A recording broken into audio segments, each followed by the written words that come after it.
como nosotros le adelantamos,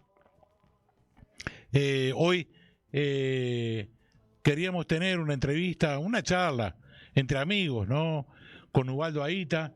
Él es miembro del Partido Comunista del Uruguay, es diputado nacional por el departamento de Canelones, miembro del Frente Amplio, y bueno, y el Frente Amplio acaba de hacer su congreso, entre otras cosas, y va a salir a la cancha a hacerle llegar las conclusiones del Congreso y la presentación al pueblo uruguayo de cara a las elecciones que vienen, que son el año que viene, ¿no?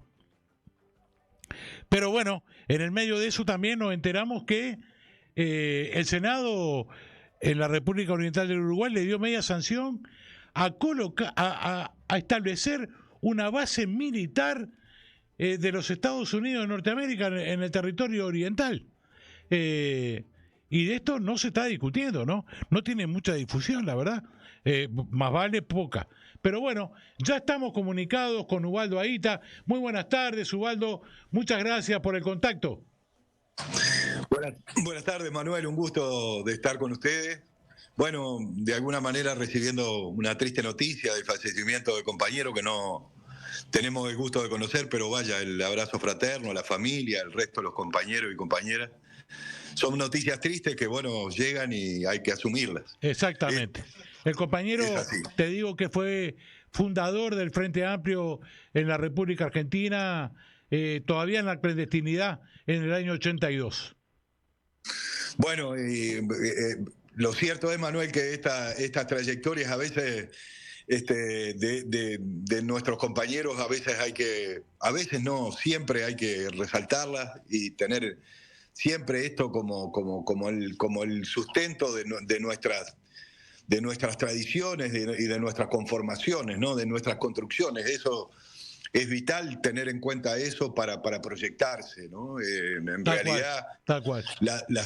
Lo que dejan estos compañeros, sus enseñanzas, nuestros aprendizajes en torno a ellos, hay que tenerlo siempre en cuenta. Eso, a veces la vorágine de esta vida no nos hace tener presente estas presencias humanas tan importantes en la construcción colectiva, y entonces me parecía necesario y a la vez hacerlo con mucha fraternidad, el saludo de nuestra parte a los compañeros, a su familia. A veces nos perdemos esta trayectoria y estos aportes de nuestros compañeros, y siempre son resaltables, ¿verdad? Es verdad. A algún camarada, algún compañero le gusta decir estos anónimos con nombre y apellido que son los responsables de estas construcciones colectivas que dan esperanza, ¿no? Que conforman la base y las herramientas de la esperanza. Exactamente. Aparte, era un compañero muy unitario, un compañero que no hacía pesar su partido, era un compañero que era un frente amplista de verdad, siempre buscando los consensos necesarios para llegar a los objetivos que nos habíamos planteado. Pero bueno, en ese sentido, por las informaciones que tenemos y por lo poquitito que pudimos hablar el martes pasado, entendemos que el Congreso del Frente Amplio fue un congreso donde se conversó mucho, pero fue en un clima muy fraternal, de mucha unidad, y que se llegaron a grandes conclusiones, ¿no? Que quedaron un par de puntos para resolver para el próximo plenario nacional, pero a los ojos de los entendidos dicen que este congreso fue muy, muy fructífero. Bueno, sí, nosotros tenemos en realidad la misma valoración en términos de un congreso que, bueno, que como ustedes saben fue un proceso largo que insumió muchísimo trabajo del Frente Amplio, de sus unidades temáticas, con la participación en la construcción de las bases programáticas de más de 1000 compañeros trabajando en las unidades temáticas para la conformación de esas bases programáticas que luego fueron al debate en los organismos de base, al debate y al aporte en los organismos de base, en los comités de base. Y en ese sentido hubo un trabajo también muy resaltable, Manuel, de nuestros compañeros y de nuestras compañeras, en el sentido de que fueron más de 2.200 los aportes que se hicieron a este documento base para que, en definitiva, tuviéramos un congreso ese fin de semana muy importante que asumiera esos aportes que venían particularmente de los comités de base y fueron, en definitiva, un enriquecimiento de esas bases programáticas que dieron lugar a un resultado, digamos, muy importante en términos de la conformación de un programa que va a ser, que tiene en primer lugar una mirada, digamos, de corto plazo, en términos de plantearse, bueno, asumir el gobierno con una realidad determinada que en particular va a dejar este gobierno, pero a la vez es un programa también que plantea el largo plazo y la mirada de largo plazo, de perspectiva, que permita ir en la construcción de un país solidario, igualitario, con desarrollo productivo y justicia social, como nos gusta decir, a los efectos bueno, generar esa esperanza para el pueblo uruguayo. Yo creo que este programa, en definitiva, que fue, creo, cumple ese rol en términos de plantear una atención inmediata a lo que van a ser los resultados de este gobierno y la atención que tiene que ver en algunos aspectos prioritarios de la vida del país y particularmente de su población, pero a la vez coloca una mirada también en perspectiva de un país, para la construcción de un país en términos, como decía, de libertad e igualdad, ¿no? Y entonces,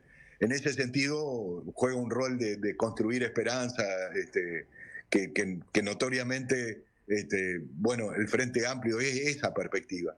Entonces, y en términos de unidad, yo creo que fue un congreso decididamente unitario, donde hubo una disposición de todos los sectores y de los militantes independientes a los efectos de poder lograr este programa que en definitiva, como decía, bueno, tiene ese rol, ¿no? En torno a este programa se construye la esperanza del pueblo uruguayo y en definitiva, bueno, profundizar un modelo de país que se contraponga a este modelo de la coalición de derechas que gobierna actualmente el país, que ha tenido como consecuencia principal establecer un país con una mayor desigualdad.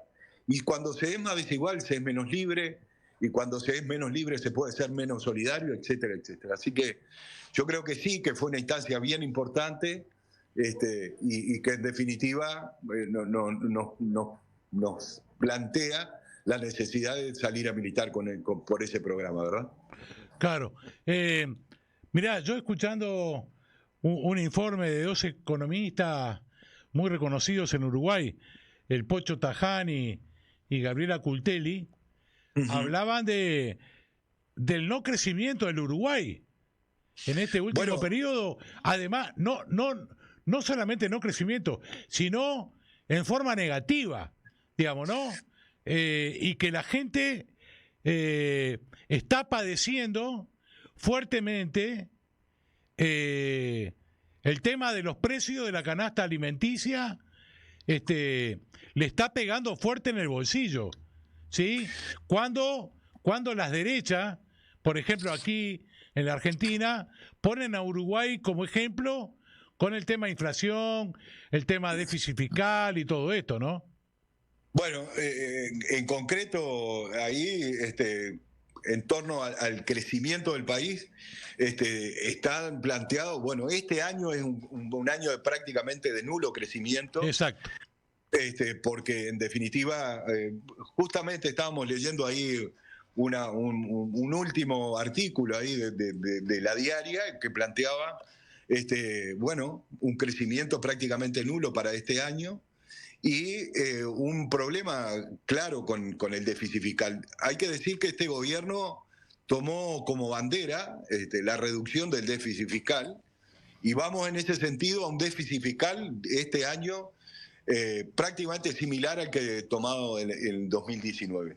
Eso sin considerar lo que el gobierno llama el gasto por fuera del perímetro fiscal, que es todo lo que se refiere a algún tipo de contrato en materia de obra pública, bueno, construcción de ruta, la propia planta de Arasatí para OCE. Eso queda por fuera del déficit, lo que llama el gobierno el perímetro fiscal. Y en ese sentido aumenta entonces la situación negativa en torno al gasto que ha tenido el Estado y en las condiciones que el Frente Amplio seguramente va a tener que tomar este gobierno. Entonces, en un marco además de aumento del endeudamiento público. Por lo tanto, aquello que había planteado el gobierno de reducir el déficit fiscal, lo hizo en base a solamente, digamos, la reducción de los salarios y de las pasividades, apretando de alguna manera ese gasto y la reducción del gasto público en áreas estratégicas como la salud, como el gasto de la vivienda. Pero lo cierto es que ahora se viene el carnaval electoral. Y en ese sentido hay un afloje, digamos, del gasto público, por lo tanto el déficit fiscal aumenta y a lo que hay que agregarle esto que yo decía,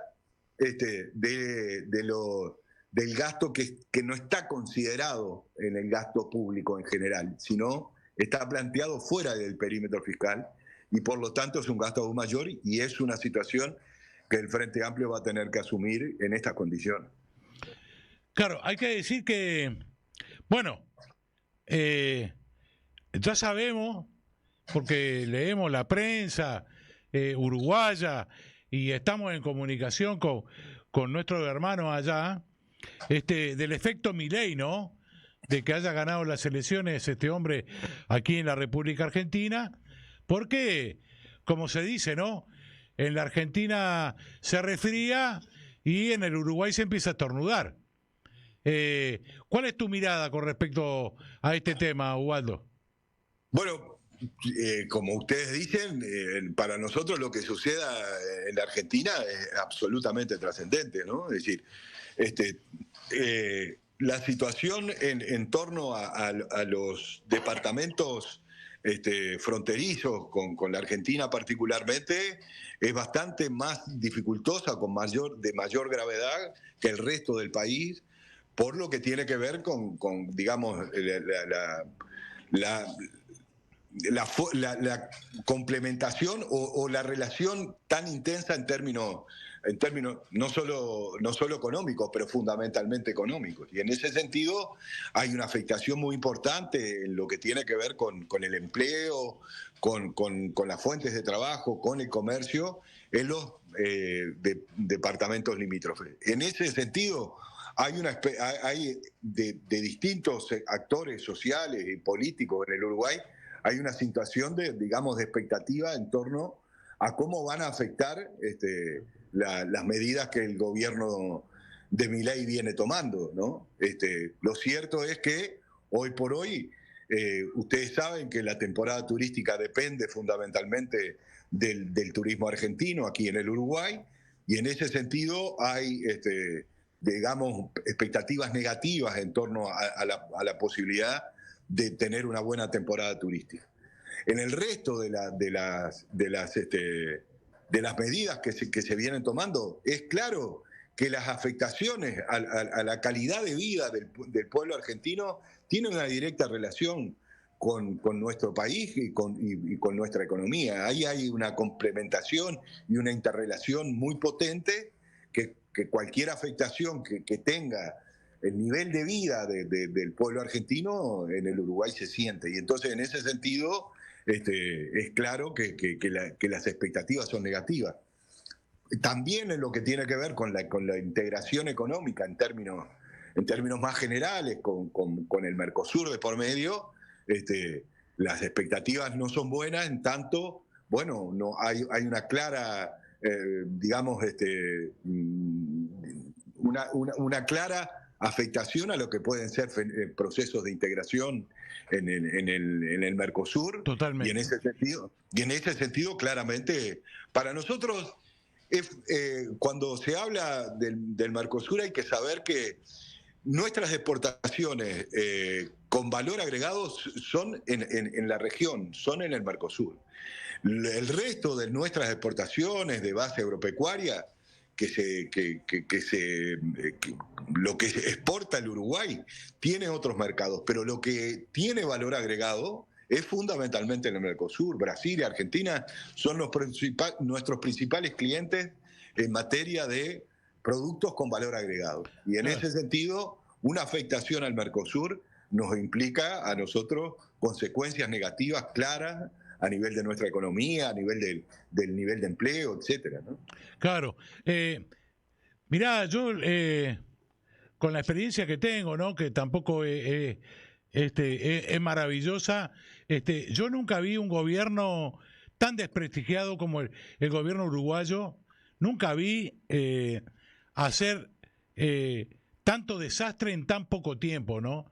Hace unos días escuché la baja del consumo en Uruguay en cuanto a la ropa, al gasto en ir a comer afuera o qué sé yo, y los tipos dijeron, y porque los uruguayos se van a la Argentina, porque la plata en la Argentina le rinde mucho más.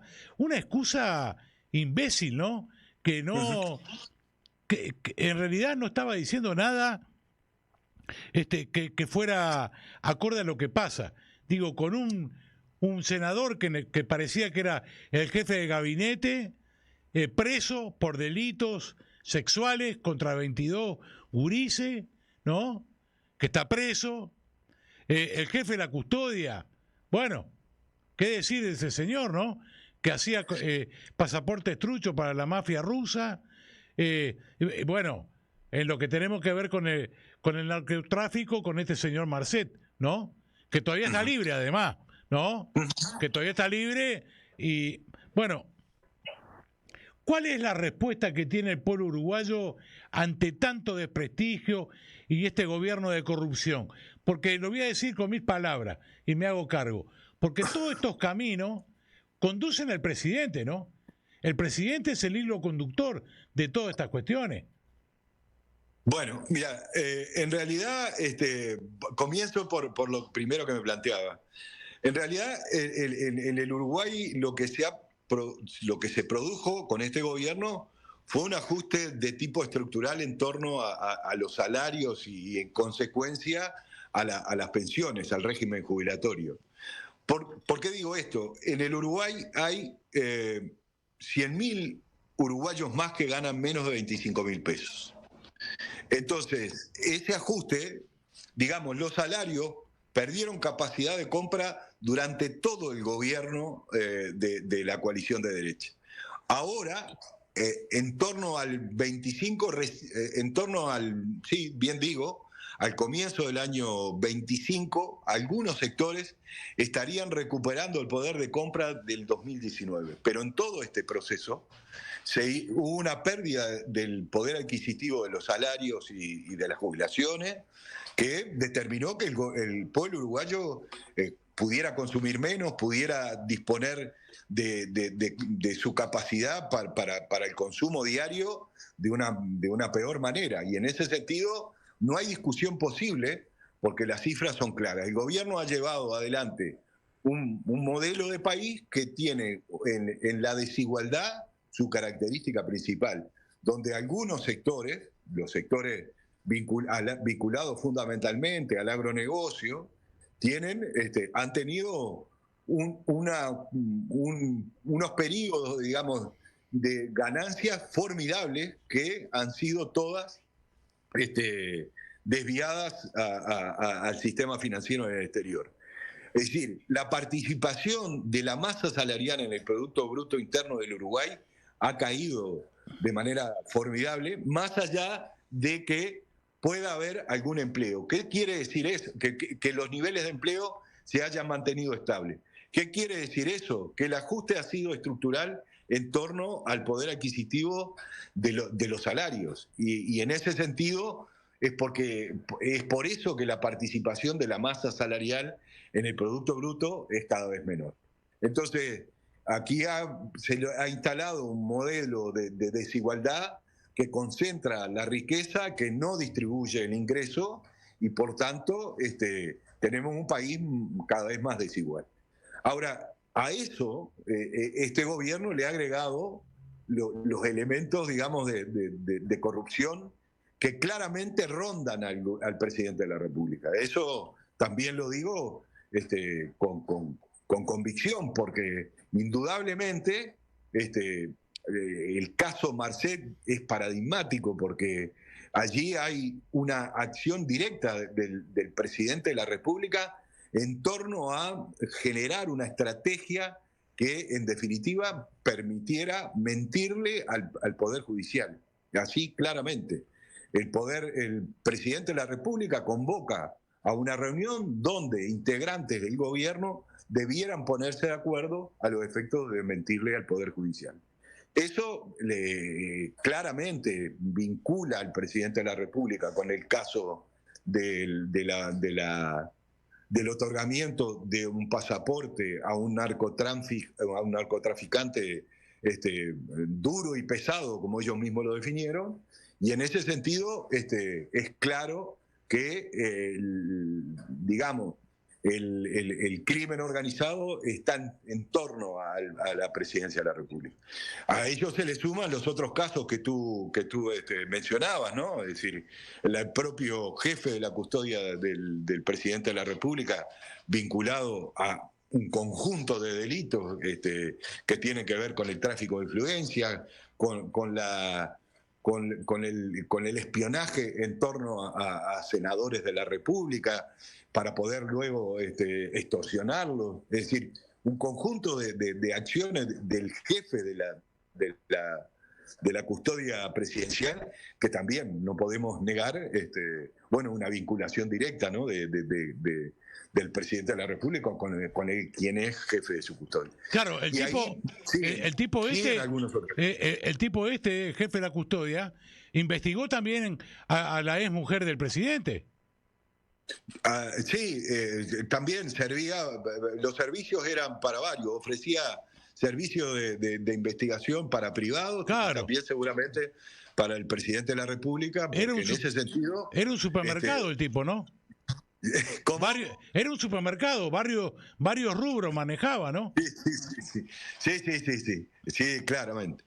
Ahora, ya digo, sí. También estaba vinculado a alguna digamos, a la distorsión de algunas compras del propio Estado, ¿no? Sí, claramente. También estaba vinculado con alguna empresa de militares retirados que pretendían venderle al Estado, la compra de un dron por parte de la empresa eléctrica, etcétera, etcétera. Sí.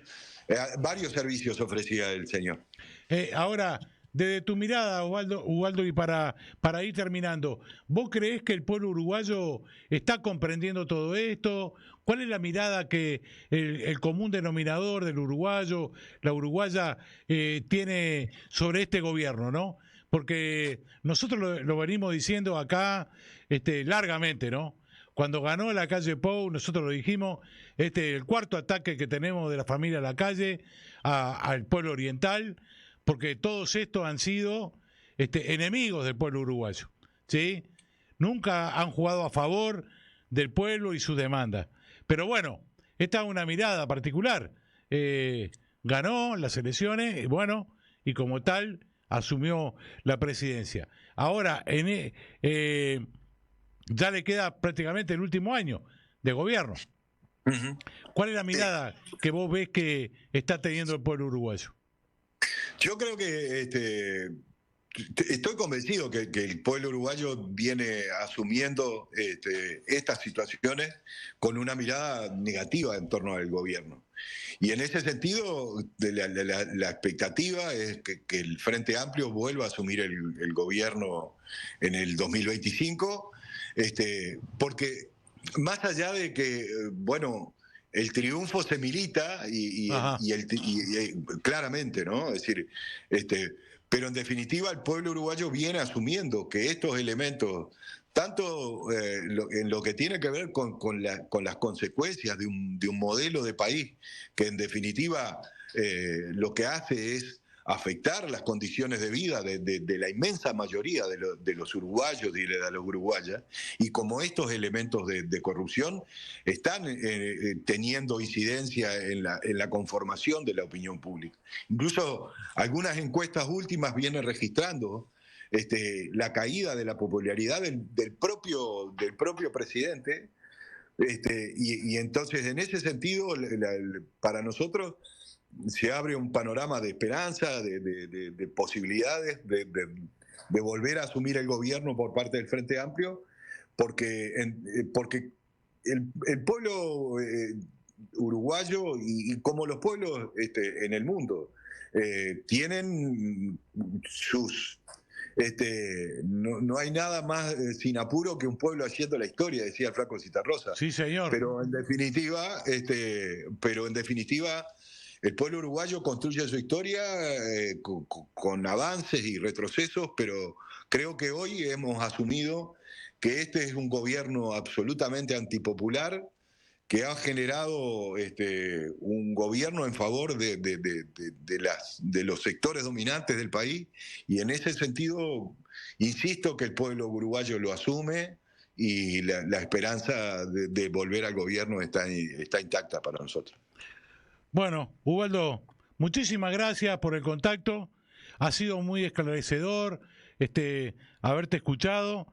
Y bueno, decirte que tengas un buen año para vos, tu familia. Un gran abrazo para toda la barra.